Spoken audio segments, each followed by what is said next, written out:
Malungkot na balita sa mundo ng showbiz, pumanaw na si Jobert Socoldito sa edad na 65. Isang malungkot na balita ang gumising sa mundo ng showbiz matapos kumpirmahin ang pagpanaw ng veteranong entertainment journalist, radio host, talent manager, at film producer na si Jobert Socoldito sa edad na 65. Agad itong naging usap-usapan sa social media, kung saan bumuhos ang pakikiramay mula sa mga artista, kapwa entertainment reporters, at libo-libong netizens na sumubaybay sa kanyang mahabang karera. Ayon sa mga ulat, pumanaw si Jobert nitong August 2, 2026. Bagamat marami ang nagdadalamati, marami rin ang nagbalik-tanaw sa kanyang naging malaking impluwensya sa entertainment industry.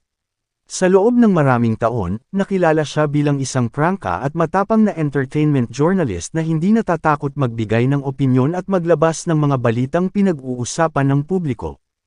Hindi may kakaila na sa kanyang mahabang pananatili sa industriya, naging bahagi rin si Jobert ng ilang maiinit na usapin at kontrobersya. Dahil sa kanyang diretsahang paraan ng pagbabalita at pagbibigay ng komentaryo, may mga artistang sumang-ayon sa kanyang mga pananaw at mayroon ding hayagang tumutol.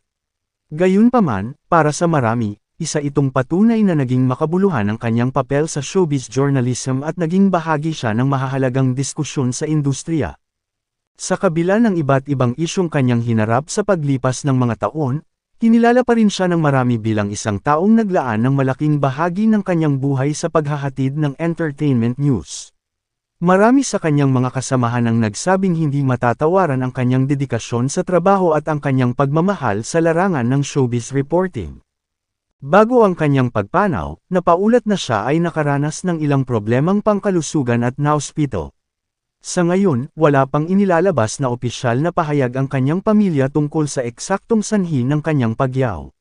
Dahil dito, marami ang nananawagan ng paggalang sa pribadong pagluluksa ng kanyang pamilya habang hinihintay ang anumang opisyal na impormasyon. Patuloy namang bumubuhos ang mga mensahe ng pakikiramay mula sa iba't ibang personalidad sa industriya. Marami ang nagbahagi ng kanilang mga alaala kasama si Jobert at pinasalamatan siya sa kanyang naging ambag sa entertainment journalism. Ang iba naman ay nagsabing mananatili siyang isa sa mga personalidad na nag-iwan ng marka sa mundo ng showbiz, sa kabila ng mga hindi pagkakaunawaan at magkakaibang pananaw na naging bahagi ng kanyang karera. Sa pagpanaw ni Jobert Socoldito, isang makulay at hindi malilimutang kabanata sa Philippine entertainment journalism ang tuluyang nagsara. Maaaring magkakaiba ang opinyon ng publiko tungkol sa kanya, ngunit hindi may kakaila na naging bahagi siya ng kasaysayan ng showbiz at ng paghahatid ng entertainment news sa bansa. Mula sa aming panig, taos-puso kaming nakikiramay sa pamilya, mga kaibigan, at lahat ng nagmamahal kay Jobert Socoldito. Naway matagpuan nila ang lakas at kapanatagan sa gitna ng kanilang pagdadalamati, at naway patuloy na alalahanin ang kanyang mga naiambag sa industriya.